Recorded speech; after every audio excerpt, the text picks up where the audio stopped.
Alors, ces ETF crypto, est-ce que c'est un paix dans l'eau ou est-ce qu'il y a un vrai effet durable?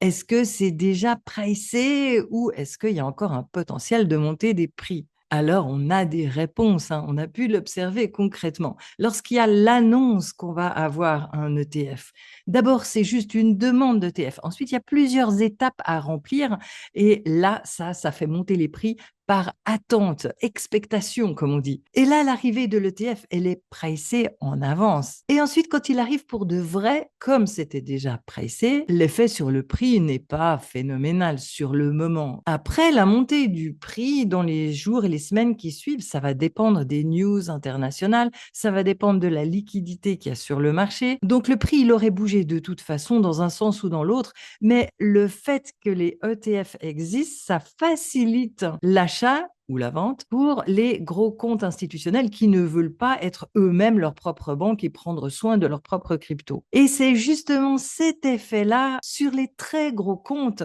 qui va avoir un impact durable, qui sera bénéfique pour le prix. Alors maintenant, on a plein de cryptos de différentes tailles qui ont vécu une demande d'ETF, ce qui est une bonne nouvelle et qui fait monter le prix par effet d'annonce. Certaines de ces cryptos vont réellement avoir un ETF dans les mois qui viennent et le processus de validation va faire monter le prix, oui. Et ensuite, on va probablement vivre la même chose le jour de l'arrivée de l'ETF. Comme le prix aura déjà monté par anticipation, ça n'aura pas énormément d'effet, mais par contre, dans les semaines et les mois qui suivent, il sera beaucoup plus facile à acheter pour les institutionnels et pour les très gros comptes professionnels. Et donc, oui, ça aura un impact sur le prix de manière durable, puisque ça permet d'augmenter le type de population qui peut en acheter. Et voilà pourquoi l'effet est durable.